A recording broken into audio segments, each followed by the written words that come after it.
மகேசன் அல்லது மன்னன் எவ்வழி மக்கள் அவ்வழி என்பது பொதுமொழி. மன்னன் அரியணையில் அமர்வதோ அல்லது ஒரு நாட்டை ஆளுபவர் நாட்டின் தலைவராவதோ எப்படி என்று நீங்கள் நினைக்கிறீர்கள்? சுயமுயற்சி அல்லது அவர்களின் திறமை, அவரின் வல்லமை மற்றும் அவரின் பண்புகள் என்று நினைத்தீர்கள் என்றால் அது முற்றிலும் தவறான ஒரு கருத்து. எப்படி என்று பார்ப்போம் வாருங்கள்.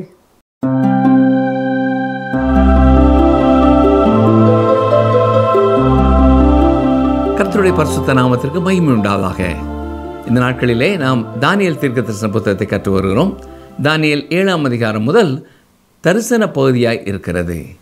இந்த அதிகாரத்தில் தானியேல் கண்ட சொப்பனத்தையும் தரிசனத்தையும் அதில் சிலவற்றிற்கான தெளிவான அர்த்தத்தையும் நாம் கற்றுக்கொள்ளலாம். கடந்த நிகழ்ச்சியின் இறுதியிலே நாம் கற்றுக்கொண்ட சில சத்தியங்களை முதலாவது மனதிலே கொண்டு வருவோம். ரோம சாம்ராஜ்யம் ஏற்கனவே வெளிப்பட்டு விட்டது. அது விழுந்து போனாலும் மீண்டும் 10 ராஜ்யங்களாக அது உருப்பெறும். அந்தி கிறிஸ்து என்பவனால் அது ஒன்றாக இணைக்கப்படும். தானியேல் 7ஆம் அதிகாரம் 8ஆம் வசனத்தில் நாம் பார்க்கும் பொழுது 10 கொம்புகள் 5வது ராஜ்யத்தை குறிக்கவில்லை, 4வது மிருகத்தின் தலையில் இருந்துதான் அது முளைத்தெழும்பிற்று. எனவே இது 4வது மிருகத்தின் கடைசி கால நிலையை குறிப்பிடுகிறது. நேபுகாத்நேச்சார் கண்ட தரிசனத்திலே 10 விரல்கள் காணப்பட்டன. அவை இரும்பினாலும் களிமண்ணினாலும் செய்யப்பட்டவைகளாய் இருந்தன. இரும்பு இன்னமும் அங்கேதான் இருக்கிறது, அதாவது ரோமாபுரி இன்னும் இருக்கிறது. ஆனால் களிமண் என்பது பலவீனமான பகுதி, அதுவும் அங்கே இருக்கிறது. இரும்பு எனப்படுவது அந்த ஒரு மனிதனின் சர்வ அதிகாரத்தை குறிப்பிட்டாலும் களிமண்ணானது ஒரு கூட்டமான ஆட்சி முறையை குறிப்பிடுகிறது. இன்றும் நாம் மிக தெளிவாக மக்கள் ஆட்சியின் பலவீனத்தை பார்க்கிறோம். அரசியல் தலைவர்கள் பொதுமக்கள் எவ்வளவு முக்கியமானவர்கள் என்று கூறினாலும் அது வேடிக்கையாகவே இருக்கிறது. உண்மையை சொல்லப்போனால் நீங்களும் நானும் மிக முக்கியமானவர்கள் அல்ல. ஒரு தேசத்தில் தேர்தல் வரும் பொழுது தேர்ந்தெடுக்கப்பட விரும்புகிறவர்கள் மக்களை பார்த்து நீங்கள் மிக முக்கியமானவர்கள் என்று கூறலாம். அவர்கள் அப்படி பிரச்சாரம் செய்வார்கள் என்றாலும் அரசாங்கத்தை கட்டுப்படுத்துவதோ அந்த தலைவரை தேசத்திற்கு தெரிந்தெடுக்கிறோம் என்பதோ நம்முடைய கரங்களிலே இல்லை. பிரியமானவர்களே, நான் ஏற்கனவே கூறியது போல தேவனுடைய திட்டத்தின்படி சிறந்த அரசாங்கம் என்பது மக்கள் ஆட்சி அல்ல, ஒரு மன்னரின் ஆட்சியே. மன்னாதி மன்னனும் கர்த்தாதி கர்த்தரும் ஆகிய தேவனே இஸ்ரவேல் ஜனங்களை மிக அற்புதமாய் வழிநடத்தி வந்தார். ஆனால் மற்ற உலக ராஜ்யங்களை பார்த்த அவர்கள் தங்களுக்கும் ஒரு ராஜா வேண்டும் என்று கேட்டார்கள். அது தேவனுக்கும் சாமுவேலுக்கும் மிக வேதனையாய்த்தான் இருந்தது. என்றாலும் அவர்களது விருப்பத்தை தேவன் நிறைவேற்றினார். நல்ல அரசர்கள் வந்து கர்த்தரோடு தொடர்புடையவர்களாக மக்களை நல்வழியிலே வழிநடத்தி சென்றார்கள். ஆனால் சில அரசர்கள் கர்த்தருக்கு பயப்படும் பயம் இல்லாதவர்களாக தங்களை சுற்றி இருந்த உலக மக்களோடு ஒன்றர கலந்து தேவனுக்கு பயப்படும் பயம் இல்லாமல் போய்விட்டார்கள். என்றாலும் கர்த்தர் அவ்வப்பொழுது தம்முடைய ஊழியக்காரர்களையும் தீர்க்கதரிசிகளையும் அனுப்பி நியாயப்பிரமாணத்தை அவர்களுக்கு நினைவுபடுத்தி கொண்டே இருந்தார். சில அரசர்கள் அதற்கு கீழ்ப்படிந்தார்கள், சிலர் அதை அசட்டை செய்தார்கள். ஆண்டவராய் இயேசு கிறிஸ்துவும் பூமியை ஆட்சி செய்ய வரும்பொழுது அவர் என்ன செய்ய வேண்டும் என்பதை கூறுவதற்கு அவருக்கு ஒரு அமைச்சரவை தேவையில்லை. அவரே திட்டப்படியும் அவருடைய விருப்பப்படியும் தீர்மானங்களை செய்ய போகிறார். அவர் விரும்புகிறபடி இந்த உலகம் செயல்பட போகிறது. இந்த காரணத்தினாலே தான் நீங்களும் நானும் அவருடைய சாயலுக்கு ஒத்திருக்க வேண்டியது அவசியமானதாக இருக்கிறது. இல்லை என்றால் அவருடைய ஆட்சியின் கீழே நாம் மகிழ்ச்சியோடு இருக்க முடியாது. அவருடைய திட்டத்திற்கு எதிராக இருக்கும் எல்லாவற்றையும் அவர் அகற்றி விடுவார். அவருக்கு விரோதமாய் கலகம் செய்யும் எல்லாரையும் அவர் முறியடிப்பார். அவருடைய வல்லமை உள்ள அதிகாரத்திற்கு நாம் தலைகுனிய வேண்டியவர்களாய் இருக்கிறோம். இந்த காலத்திலும் விசுவாசிகளின் வாழ்க்கையிலே தேவன் தம்முடைய சித்தத்தை நிறைவேற்ற விருப்பம் கொள்கிறார். அவருடைய விருப்பத்தை நிறைவேற்றும் ஒவ்வொருவரும் மகிழ்ச்சியோடு இருக்க முடியும். அவருடைய திட்டத்திற்கு எதிராக நாம் செயல்படுவோம் என்றால் அவர் நமக்கு வைத்திருக்கும் நல்ல வாய்ப்புகளை நாம் தான் இழந்து விடுவோம். அது மட்டுமல்ல, அவருக்கு விரோதமாய் நாம் கலகம் செய்யும் பொழுது அதற்கான தண்டனையையும் நாம் சந்திக்க வேண்டியது இருக்கும். நான் உனக்கு போதித்து நீ நடக்க வேண்டிய வழியை உனக்கு காட்டுவேன், உன்மேல் என் கண்ணை வைத்து உனக்கு ஆலோசனை சொல்லுவேன் என்று சங்கீதத்தில் சொல்லப்பட்டுள்ளது போல அனுதினமும் கர்த்தருடைய வார்த்தையை வாசித்து தியானித்து அவர் சத்தத்தை நாம் கவனிக்கும் பொழுது அவரே இன்றும் நம்மை வழிநடத்த வல்லமையுள்ளவராய் இருக்கிறார். என்னுடைய சத்தத்தை கவனித்து கொண்டிருக்கிற நீங்கள் கடைசியாய் கர்த்தருடைய சத்தத்தை எப்பொழுது கேட்டீர்கள்? சற்றே யோசித்து பாருங்கள். தொடர்ந்து தானியேல் தீர்க்க தரிசனத்தின் சூழ்நிலைகளை நாம் பார்ப்போம். ரோம சாம்ராஜ்யம் விழுந்து போனதற்கு காரணம் அங்கே காணப்பட்ட ஒழுக்கக்கேடும் சீர்கேடான நிலைமையும் குடிப்பழக்கவுமே. 4 ராஜ்யங்களுமே குடியினாலே அழிந்து போயிற்று என்று கூறலாம். இன்று பலர் போதைப் பொருட்கள் தான் தீமை விளைவிக்கிறது, குடிப்பதனாலே எந்த தீமையும் இல்லை என்பார்கள். குடிக்கு அடிமையாக இருக்கிற பலர் வெளி உலகத்திற்கு தெரிவதில்லை. ரோம சாம்ராஜ்யம் மீண்டும் இணைக்கப்பட போகிறது. அதை செய்யக்கூடிய ஒரு மனிதனுக்காக அவர்கள் காத்திருக்கிறார்கள். சரித்திரத்தை ஆராய்ந்து பார்க்கும் பொழுது ரோம சக்கரவர்த்திகளின் குடும்பங்களிலே உள்ளவர்கள் மற்ற தேசங்களின் அரச பரம்பரையிலே உள்ளவரோடு திருமணம் செய்திருக்கிறார்கள். எனவே சொல்லப்போனால் மற்ற ராஜ்யங்கள் அல்ல, ரோம சாம்ராஜ்யமே தொடர்ந்து சென்று கொண்டிருக்கிறது என்று சொல்லலாம். 10 ராஜ்யங்கள் ஒருங்கிணைக்கப்பட்டு எதிர்பார்க்கும் அந்தி கிறிஸ்து பொறுப்பிற்கு வரும்பொழுது இந்த தீர்க்க தரிசனம் பூரணமாய் நிறைவேறும். 3 கொம்புகள் அகற்றப்பட்டு அந்த இடத்தில் ஒரு கொம்பு எழும்புகிறது. அந்த கொம்பிலே மனுஷ கண்களுக்கு ஒப்பான கண்கள் என்று சொல்லப்பட்டிருப்பது விஞ்ஞான வளர்ச்சியின் உச்ச நிலைமையை வெளிப்படுத்துகிறதா இருக்கிறது. எனவே குறிப்பாய் பெருமையாக பேசும் வாய் தேவ தூஷணம் செய்யும் அந்தி கிறிஸ்துவையே குறிக்கிறது. தொடர்ந்து கவனியங்கள் வாசிக்கிறேன். தானியேல் 7ஆம் அதிகாரம் 9ஆம் வசனம். நான் பார்த்து கொண்டிருக்கையில் சிங்காசனங்கள் வைக்கப்பட்டது, நீண்ட ஆயுசுள்ளவர் வீற்றிருந்தார். அவருடைய வஸ்திரம் உறைந்த மலையைப் போலவும் அவருடைய சிரத்தின் மயிர் வெண்மையாகவும் பஞ்சை போல துப்புரவாகவும் இருந்தது. அவருடைய சிங்காசனம் அக்கினி ஜுவாலையும் அவர் சக்கரங்கள் எரிகிற நெருப்புமாய் இருந்தது. இப்பொழுது காட்சி பரலோகத்தை நோக்கி திரும்புகிறது. தேவனுடைய சிங்காசனம் வெளிப்படுத்தப்படுகிறது. வெளிப்படுத்தின விசேஷம் 4ஆம் 5ஆம் அதிகாரங்களிலேயும் இதே காட்சியை நாம் பார்க்கலாம். இது மகா உபத்திரவ காலத்தை தொடர்ந்து வரும் நியாய தீர்ப்புக்கான ஆயத்தத்தை குறித்தும் இயேசு கிறிஸ்து பூமியில் வந்து ஆளுவதற்கான அவரது 2வது வருகைக்கான அவரது ஆயத்தத்தை குறித்தும் பேசுகிறது. நான் பார்த்து கொண்டிருக்கையில் சிங்காசனங்கள் வைக்கப்பட்டது என்பது வெளிப்படுத்தின விசேஷம் 4ஆம் அதிகாரம் 4ஆம் வசனத்திற்கு ஒத்ததாக இருக்கிறது. அங்கே யோவான் மூப்பர்களை குறித்த சில விவரங்களையும் மற்ற விவரங்களையும் தெரிவிக்கிறார். இந்த விவரங்களை குறித்து தானியேல் கருத்திலே கொள்ளவில்லை. ஏனென்றால் அவர் திருச்சபையை குறித்தும் திருச்சபையின் எதிர்காலத்தை குறித்தும் அறியாதவராய் இருந்தார். அடுத்ததாக இந்த வசனத்திலே நீண்ட ஆயுசுள்ளவர் என்பது நித்தியமான தேவனை குறிக்கிறது. அவருடைய வஸ்திரம் உறைந்த மலையைப் போலவும் இருந்தது என்பது அவருடைய குணநலனான பரிசுத்தத்தையும் நீதியையும் குறிக்கிறது. சிரசின் மயிர் வெண்மையாயும் பஞ்சை போல துப்புரவாகவும் இருந்தது என்பது அவரது அளவிடப்பட முடியாத ஞானத்தை குறிக்கிறது. அவருடைய சிங்காசனம் அக்கினி ஜுவாலையாக இருந்தது என்பது நியாய தீர்ப்பை குறித்து பேசுகிறது. அதன் சக்கரங்கள் எரிகிற நெருப்பாக இருந்தது என்பது எசேக்கியேல் 1ஆம் அதிகாரம் 13 முதல் 21 வரை உள்ள வசனங்களிலே நாம் பார்ப்பது போல தேவனுடைய எதிர்த்து நிற்க முடியாத மிகப்பெரிய வல்லமையை குறித்து பேசுகிறது. தானியேல் 7ஆம் அதிகாரம் 10ஆம் வசனத்தை பாருங்கள். அக்கினி நதி அவர் சந்நிதியிலிருந்து புறப்பட்டு ஓடினது. 1000 பேர் அவரை சேவித்தார்கள். கோடா கோடி பேர் அவருக்கு முன்பாக நின்றார்கள். நியாய சங்கம் உட்கார்ந்தது, புஸ்தகங்கள் திறக்கப்பட்டது. பிரியமானவர்களே, இது 1000 வருட அரசாட்சிக்கு பின் வர இருக்கும் வெள்ளை சிங்காசன நியாய தீர்ப்பு அல்ல.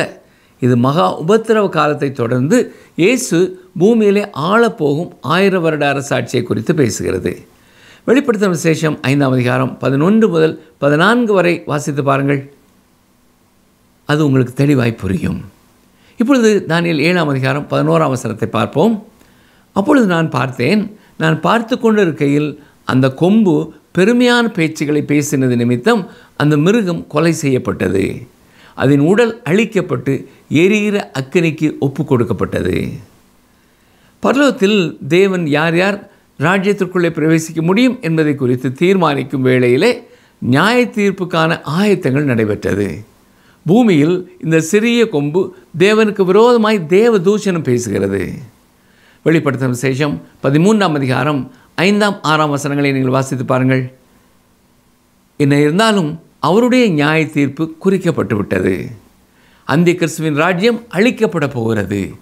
இந்த கடைசி மிருகத்தை குறித்த குறிப்புகள் முக்கியமான அதன் இறுதி காலத்தை குறித்து பேசுகிறது. தனி மனிதர்களையும் ராஜ்யங்களையும் கிறிஸ்து நியாயம் தீர்க்க வருவதற்கு கொஞ்ச காலத்திற்கு முன் இந்த சின்ன கொம்பு எழும்புகிறது.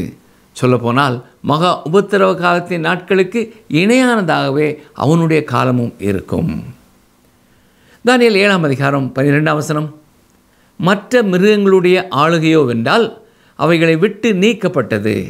ஆனாலும் அவைகளுக்கு காலமும் சமயமும் ஆகும் மட்டும் அவைகள் உயிரோடே இருக்கும்படி கட்டளையிடப்பட்டது.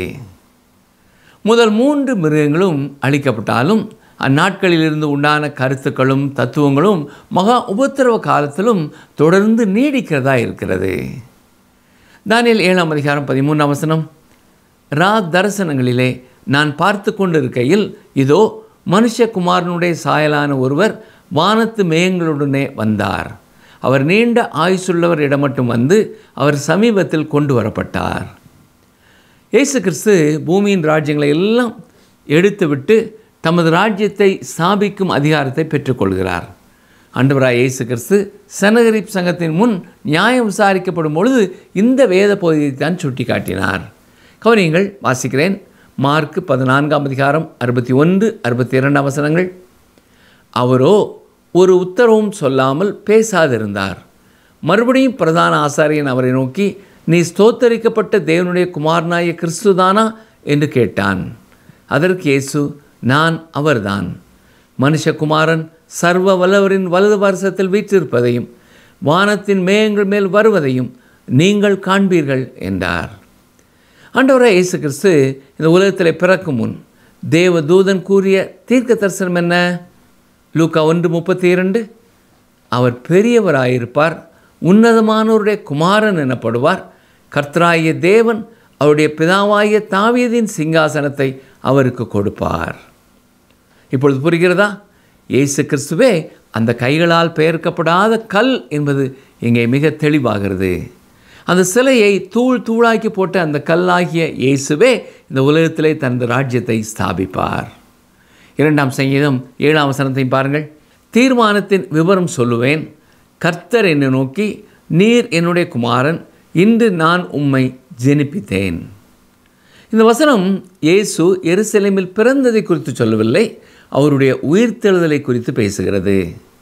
இதை அப்போஸ்தலர் நடபடிகளின் புத்தகமும் நமக்கு தெளிவுபடுத்துகிறது.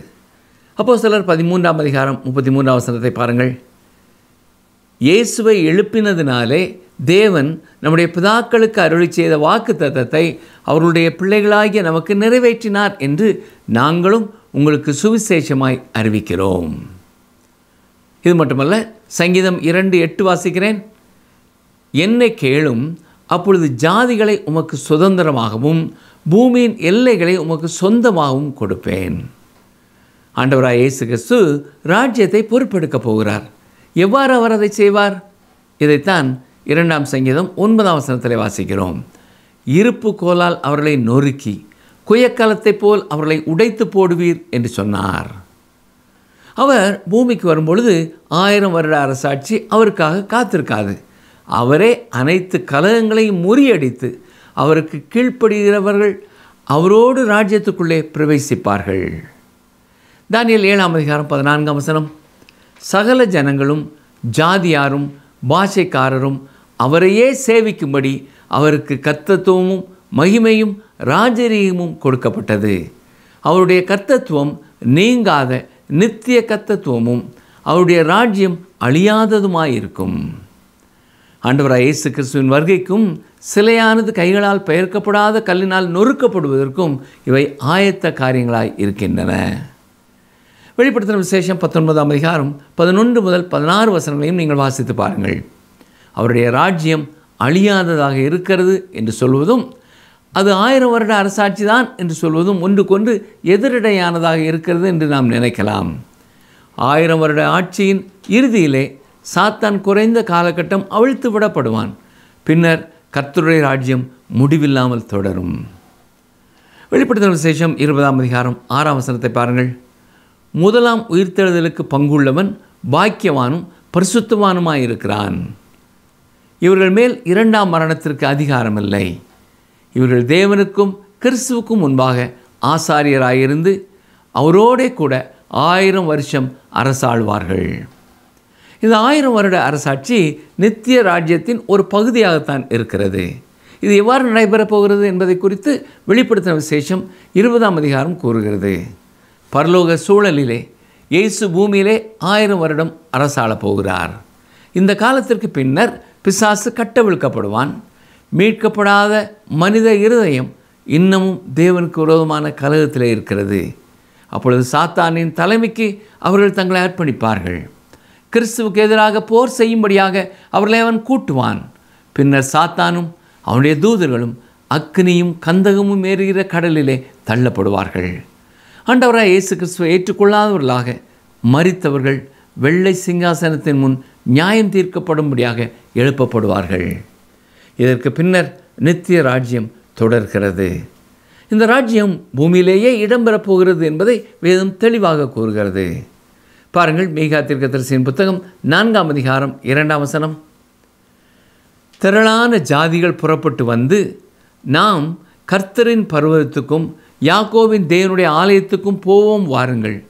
அவர் தமது வழிகளை நமக்கு போதிப்பார், நாம் அவர் பாதைகளில் நடப்போம் என்பார்கள். ஏனெனில் சீயோனிலிருந்து வேதமும் எருசலேமிலிருந்து கர்த்தரின் வசமும் வெளிப்படும். தொடர்ந்து தானியேல் 7:15-16 பாருங்கள். தானியேலாகிய நான் என் தேகத்தினுள் என் ஆவியிலே சஞ்சலப்பட்டேன். என் தலையில் தோன்றின தரிசனங்கள் என்னை கலங்க பண்ணினது. சமீபத்தில் நிற்கிறவர்களில் ஒருவனிடத்தில் நான் போய் இதன் பொருள் எல்லாவற்றையும் எனக்கு சொல்லும்படி அவனை வேண்டிக் கொண்டேன். அவன் அந்த காரியங்களின் அர்த்தத்தை எனக்கு அறிவித்து சொன்னது என்னவென்றால், நேபுகாத்நேச்சார் கண்ட தரிசனம் அவனை கலங்க பண்ணினது போலவே இப்பொழுது தானியேலின் தரிசனம் தானியேலை கலங்க பண்ணுகிறது. பரலோக சிருஷ்டிகளிலே ஒருவரிடத்திலே அதற்கான விளக்கத்தை தானியேல் கேட்கிறார். பாருங்கள், தானியேல் 7:17. அந்த 4 பெரிய மிருகங்களும் பூமியிலிருந்து எழும்புகிற 4 ராஜாக்கள். அந்த 4 மிருகங்களும் ராஜ்யங்களை மட்டுமல்ல ராஜாக்களையும் குறிக்கிறது. பாபிலோன் தேசத்தோடு கூட நேபுகாத்நேச்சாரை குறிக்கிறது. இது பொன்னாலான தலையாகிய 2 இறக்கைகளை கொண்ட சிங்கம். மகா அலெக்சாண்டர் கிரேக்க மக்களின் ராஜ்யத்தை ஆட்சி செய்தபடியால் அவனே அந்த சிவிங்கியாகவும் நேபுகாத்நேச்சார் கண்ட சிலையில் வெண்கலத்தினால் ஆன பகுதியாயும் இருக்கிறான். இந்த ராஜாக்களும் ராஜ்யங்களும் தங்கள் குணநலனின்படியே கொடூரமானவர்களாய் இருந்திருக்கிறார்கள். தானியேல் 7ஆம் அதிகாரம் 18ஆம் வசனம். ஆனாலும் உன்னதமானவருடைய பரிசுத்தவான்கள் ராஜரீகத்தை பெற்று என்றென்றைக்கும் உள்ள சதா காலங்களிலும் ராஜ்யத்தை சுதந்தரித்துக் கொள்வார்கள் என்றான். கவனியுங்கள், இந்த அதிகாரத்தில் மட்டும் 5 இடங்களிலே பரிசுத்தவான்கள் என்று குறிப்பிடப்பட்டிருக்கிறார்கள்.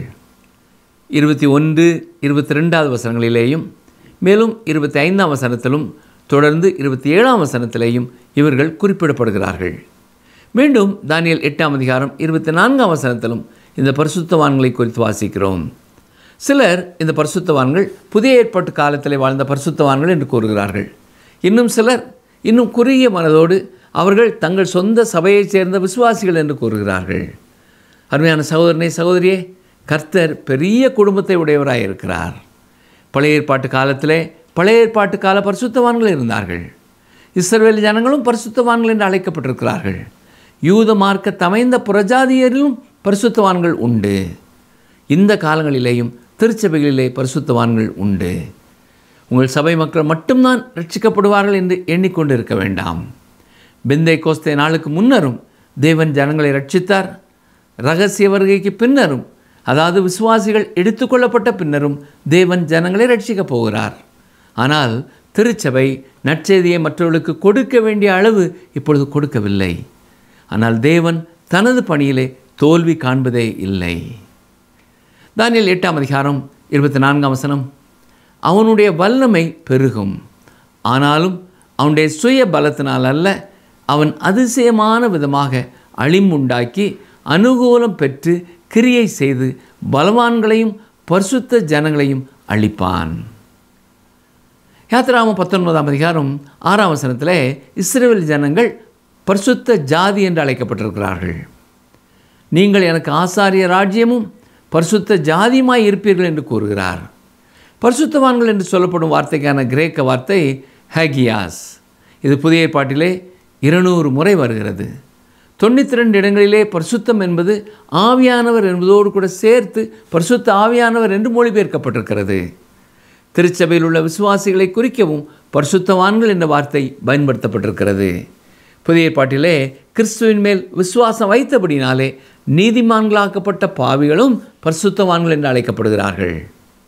ரோமர் 1 அதிகாரம் 7 வசனத்தை பாருங்கள். அது மட்டுமல்ல, ஹகியாஸ் என்ற வார்த்தை பழைய ஏற்பாட்டு விசுவாசிகளுக்கும் பயன்படுத்தப்பட்டிருக்கிறது. இதை மத்தேயு 27 அதிகாரம் 52, 53 வசனங்களிலே நாம் பார்க்கலாம். மேலும் மகா உபத்திரவ காலத்திலே வாழும் பரிசுத்தவான்களையும் அது குறிக்கிறது. வெளிப்படுத்தின விசேஷம் 13 அதிகாரம் 7 வசனத்திலே நாம் அதை பார்க்கலாம். தானியேல் தீர்க்க தரிசன புத்தகத்திலே பரிசுத்தவான்கள் என்று சொல்லப்படுவது இஸ்ரவேல் ஜனங்களை குறிக்கிறது. எல்லா இஸ்ரவேலரையும் அல்ல, விசுவாசிக்கும் இஸ்ரவேலரை குறிக்கிறது. இங்கே திருச்சபை விசுவாசிகளை குறித்தோ திருச்சபையில் உள்ள பரிசுத்தவான்களை குறித்தோ சொல்லப்படவில்லை என்பதை நாம் புரிந்து கொள்ள வேண்டும். மேலும் 4ஆம் மிருகத்தை குறித்து மிக அதிகமான வார்த்தைகள் இங்கே சொல்லப்பட்டிருக்கின்றன. தானியேலும் இதை குறித்து முக்கியத்துவப்படுத்தி பேசுகிறார். தேவன் எதற்கு முக்கியத்துவம் கொடுக்கிறாரோ அதற்கு தானியேலும் முக்கியத்துவம் கொடுக்கிறார். நம்முடைய காலகட்டமும் இந்த 4வது மிருகத்தின் காலகட்டத்திற்குள்ளே தான் இருக்கிறது. சரி நேயர்களே, நாம் நிகழ்ச்சியின் நிறைவிற்கு வருகிறோம். தேவன் நம்மோடு பேசிய காரியங்களை தொடர்ந்து நாம் சிந்தித்து தேவனோடு கூட நாம் பேசுவோம். இந்த காலங்களிலே தேவனோடு நாம் தனித்திருக்கும் நேரங்களில் நமது வாழ்க்கையில் எவைகளுக்கு முக்கியத்துவம் கொடுக்க வேண்டும் என்று கர்த்தர் நமக்கு கற்றுக் கொடுக்கிறாரோ அவற்றிற்கு முக்கியத்துவம் கொடுத்து அவருடைய வருகைக்காக நாம் காத்திருப்போம். நம் அருகிலே இருக்கிறவர்களையும் அவரை அறியும் அறிவிற்குள்ளாய் ஜெபத்தோடு வழிநடத்துவோம். கர்த்தருடைய கிருபை உங்களோடு தங்கி இருக்கட்டும். நான் ஒரு விசுவாசியாக இருக்கிறேன், ஆனால் கர்த்தருக்கென்று நான் எதையுமே செய்யவில்லை என்று உணர்வை உங்கள் இருதயத்தில் பெற்றுக்கொள்வீர்கள் என்றால், ஆண்டவரே நான் என்ன செய்ய சித்தமாயிருக்கிறீர் என்று தொடர்ந்து ஜெபியுங்கள். நீங்கள் இருக்கும் சூழ்நிலையிலே தேவன் உங்களுக்காக வைத்திருக்கும் தம்முடைய ஊழியத்தை உங்களுக்கு வெளிப்படுத்துவார். உங்கள் வாழ்க்கையிலேயும் உங்கள் சந்ததியினர் வாழ்க்கையிலையும் கர்த்தருடைய சித்தத்தை நிறைவேற்றி அவருடைய நாமத்தை மைமைப்படுத்துவாராக. கர்த்தருடைய கிருபை, இரக்கம், அன்பு உங்களுக்கு போதுமானதாக இருக்கட்டும். ஆமேன்.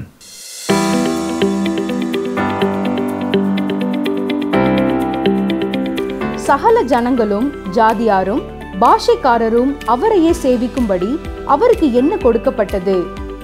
சகல ஜனங்களும் ஜாதியாரும் பாஷைக்காரரும் அவரையே சேவிக்கும்படி அவருக்கு என்ன கொடுக்கப்பட்டது? ஆப்ஷன் ஏ, கர்த்தத்துவமும் மகிமையும் ராஜரீகமும் கொடுக்கப்பட்டது. ஆப்ஷன் பி, சர்வ வல்லமை கொடுக்கப்பட்டது. ஆப்ஷன் சி, நித்திய ராஜ்யம் கொடுக்கப்பட்டது. இன்றைய கேள்விக்கான சரியான பதிலை 9962032803 என்ற எண்ணிற்கு வாட்ஸ்அப் மூலம் அனுப்புங்கள். இன்றைய நிகழ்ச்சியிலே நாம் தேவனுடைய கரம் எப்படி வல்லமையாக நாடுகள் மீதும் அரசாங்கங்கள் மீதும் ஆளுகை செய்கிறது என்று பார்த்தோம். அது உங்களுக்கு உபயோகமாக இருந்திருக்கும் என்று நம்புகிறோம். ஆம், நம் ஒவ்வொருவரின் மீது மட்டுமல்ல, ராஜாங்கங்கள் மீதும் தேவனின் கண்கள் நோக்கமாக இருக்கிறது. அப்படியென்றால் நல்ல ராஜாங்கம் அல்லது அரசு அமைய நாம் தேவனை வேண்டிக் கொள்ள வேண்டும் தானே? நாம் இருக்கும் இடத்தில் சமாதானமாக இருக்க அரசாங்கத்திற்காகவும் அரசு அதிகாரிகளுக்காகவும் ஜெபிக்க வேண்டியது நமது கடமை. ஊக்கத்தோடு நாடுகளுக்காகவும் அரசுகளுக்காகவும் ஜெபிப்போமா? இந்த நிகழ்ச்சி உங்களுக்கு பிடிச்சிருக்கா?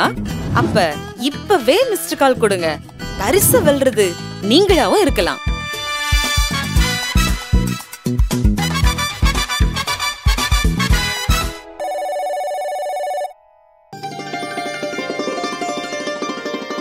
தேவன் உங்களை விசாரிக்கிறவரானபடியால் உங்கள் கவலைகளையெல்லாம் அவர் மேல் வைத்து விடுங்கள்.